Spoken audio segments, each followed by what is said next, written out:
ಊಟಕ್ಕೆ ನಮ್ಮ ನಮನ. ಸಂವಿಧಾನದ ಹಾದಿಯಲ್ಲಿ ಸಾಗಲಿ ನಮ್ಮಯ ಪಯಣ ಎಂದು ಹೇಳುತ್ತಾ ನಿಮಗೆಲ್ಲರಿಗೂ ಗಣರಾಜ್ಯೋತ್ಸವದ ಶುಭಾಶಯಗಳು. ನಾನು ಸಂಬಂಧಿತ ಆರ್ 10ನೇ ತರಗತಿ ದಿವಾ ವಿಭಾಗದಲ್ಲಿ ಓದುತ್ತಿದ್ದೇನೆ. ಈ ಕಾರ್ಯಕ್ರಮದಲ್ಲಿರುವ ಎಲ್ಲ ಗಣ್ಯರಿಗೂ ಹಾಗೂ ದೇಶಪ್ರೇಮಿ ಬಂಧುಗಳಿಗೂ ಕಾರ್ಯಕ್ರಮಕ್ಕೆ ಸ್ವಾಗತ. ನಮಗೆ 1947ರಲ್ಲಿ ಬ್ರಿಟಿಷರಿಂದ ಭೌತಿಕವಾಗೇನೋ ಬಿಡುಗಡೆ ಸಿಕ್ತು. ಆದರೆ ಒಂದು ಸ್ವತಂತ್ರ ದೇಶವಾಗಿ ಅದು ಹೇಗೆ ಬದುಕಬೇಕು, ನಮ್ಮ ಕಾನೂನುಗಳೇನು, ನಮ್ಮ ಹಕ್ಕುಗಳೇನು ಎಂಬ ಪ್ರಶ್ನೆಗಳಿಗೆ ಉತ್ತರ ಸಿಕ್ಕಿದ್ದು 1950ರ ಜನವರಿ 26ರಂದು. ಭಾರತದ ಸಂವಿಧಾನವು ಕೇವಲ ಕಾನೂನುಗಳ ಸಂಗ್ರಹ ಅಲ್ಲ, ಅದು ಪ್ರತಿಯೊಬ್ಬ ನಾಗರಿಕನ ಸಮಾನ ಹಕ್ಕುಗಳು, ಕರ್ತವ್ಯಗಳು ಮತ್ತು ಸ್ವಾತಂತ್ರ್ಯ ಹಾಗೂ ನ್ಯಾಯವನ್ನು ನೀಡಿದೆ. ಅಷ್ಟೇ ಅಲ್ಲದೆ ಸಹೋದರತ್ವ ಎಂಬ ಮೌಲ್ಯಗಳ ಮೇಲೆ ಅದು ನಿರ್ಮಿತವಾಗಿದೆ. ಡಾಕ್ಟರ್ ಬಿ ಆರ್ ಅಂಬೇಡ್ಕರ್ ಅವರ ನೇತೃತ್ವದ ಸಮಿತಿ 2 ವರ್ಷ 11 ತಿಂಗಳು 18 ದಿನಗಳ ಕಾಲ ಶ್ರಮಿಸಿದೆ. ಇದು ಕೇವಲ ಒಂದು ಪುಸ್ತಕ ಅಲ್ಲ, ಇದು 140 ಕೋಟಿ ಭಾರತೀಯರ ಬದುಕಿನ ಆಶೋತ್ತರಗಳ ಪ್ರತಿಬಿಂಬ. ಕಳೆದ 7 ದಶಕಗಳಲ್ಲಿ ಭಾರತವು ಜಗತ್ತೇ ಬೆರಗಾಗುವಂತೆ ಬೆಳೆದಿದೆ. ಒಂದು ಸೈಕಲ್ ಮೇಲೆ ರಾಕೆಟ್ ಬಿಡಿಭಾಗಗಳನ್ನು ಅಷ್ಟೇ ಹೊತ್ತೊಯ್ದಿದ್ದ ಭಾರತ ಈಗ ಜಗತ್ತಿನ ಅತಿ ಕಡಿಮೆ ವೆಚ್ಚದಲ್ಲಿ ಚಂದ್ರಯಾನ ಮತ್ತು ಮಂಗಳಯಾನವನ್ನು ಯಶಸ್ವಿಗೊಳಿಸಿ ನಮ್ಮತ್ತ ತಿರುಗಿ ನೋಡೋ ಹಾಗೆ ಮಾಡಿದೆ. ಚಂದ್ರನ ದಕ್ಷಿಣ ಧ್ರುವಕ್ಕೆ ತಲುಪಿದ ಮೊದಲ ದೇಶ ಎಂಬ ಹೆಮ್ಮೆ ನಮ್ಮದು. ಶಿಕ್ಷಣವು ಕೇವಲ ಬದುಕಲು ಕಲಿಯುವುದಲ್ಲ, ಅದು ದೇಶವನ್ನು ರೂಪಿಸುವ ಅಸ್ತ್ರವಾಗಿದೆ.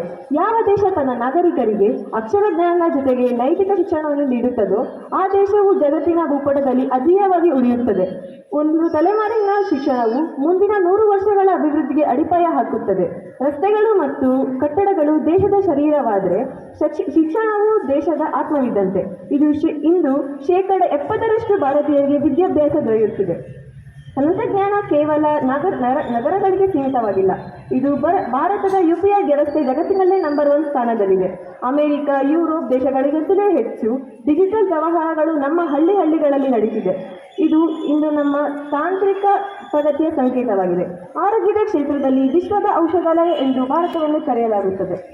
ಕೊರೋನಾ ಅಂತಹ ಸಂಕಷ್ಟದ ಸಮಯದಲ್ಲಿ ಸ್ವದೇಶಿ ಲಸಿಕೆಯನ್ನು ಕಂಡುಹಿಡಿದು ಕೋಟ್ಯಾಂತರ ಜೀವಗಳನ್ನು ಉಳಿಸಿದ ಶಕ್ತಿ ನಮ್ಮ ವಿಜ್ಞಾನಿಗಳದ್ದು. ಗ್ರಾಮೀಣ ಪ್ರದೇಶಗಳಲ್ಲಿ ವಿದ್ಯುತ್, ಕುಡಿಯುವ ನೀರು ಮತ್ತು ಸ್ವಚ್ಛತೆ ಸೌಲಭ್ಯಗಳು ಹೆಚ್ಚಾಗುತ್ತಿವೆ. ಈ ಎಲ್ಲ ಅಭಿವೃದ್ಧಿಗಳು ಸಾಮಾನ್ಯ ನಾಗರಿಕರ ಜೀವನ ಮಟ್ಟವನ್ನು ಉತ್ತಮಗೊಳಿಸುತ್ತದೆ. ಒಂದು ಕಾಲದಲ್ಲಿ ಆಹಾರಕ್ಕಾಗಿ ಪರದಾಡುತ್ತಿದ್ದ ನಾವು ಇಂದು ಜಗತ್ತಿಗೆ ಅನ್ನ ನೀಡುವ ಅನ್ನದಾತರಾಗಿದ್ದೇವೆ. ಒಂದೇ ವಾರ ರೈಲುಗಳಿಂದ ಹಿಡಿದು ಗಡಿ ಕಾಯುವ ತೇಜಸ್ ವಿಮಾನಗಳವರೆಗೆ ಎಲ್ಲವೂ ನಮ್ಮಲ್ಲೇ ತಯಾರಾಗುತ್ತಿವೆ.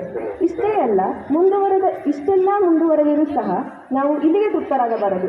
ಇಂದಿಗೂ ನಮ್ಮ ದೇಶದಲ್ಲಿ ಬಡತನ, ನಿರುದ್ಯೋಗ ಮತ್ತು ಅನೇಕ ಸಮಾಜದ ಪಿಡುಗುಗಳಿವೆ.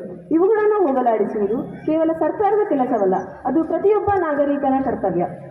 ಕೊನೆಯದಾಗಿ ಹೇಳುವುದಾದರೆ, ದೇಶ ನಮಗೇನು ನೀಡಿದೆ ಎಂದು ಕೇಳುವುದರ ಬದಲಿಗೆ ದೇಶಕ್ಕೆ ನಾವೇನು ನೀಡಬಲ್ಲೆವು ಎಂದು ಯೋಚಿಸೋಣ. ಹಚ್ಚೇವು ಕನ್ನಡದ ದೀಪ, ಹಾರಿಸೇವು ಭಾರತದ ಬಾವುಟ ಎಂದು ಹೇಳುತ್ತಾ ಇಷ್ಟು ಉತ್ತಮವಾದ ಅವಕಾಶ ನೀಡಿದ ವೇದಿಕೆಯಲ್ಲಿರುವ ಗಣ್ಯರಿಗೆ ಹಾಗೂ ನನ್ನ ಮಾತುಗಳನ್ನು ಆಲಿಸಿದ ಪ್ರತಿಯೊಬ್ಬರಿಗೂ ಧನ್ಯವಾದ ಅರ್ಪಿಸುತ್ತಾ ನನ್ನ ಮಾತುಗಳನ್ನು ಮುಗಿಸುತ್ತಿದ್ದೇನೆ. ಬೋಲೋ ಭಾರತ್ ಮಾತಾ ಕಿ, ಬೋಲೋ ಭಾರತ್ ಮಾತಾ ಕಿ, ವಂದೇ ವಂದೇ. ಧನ್ಯವಾದಗಳು.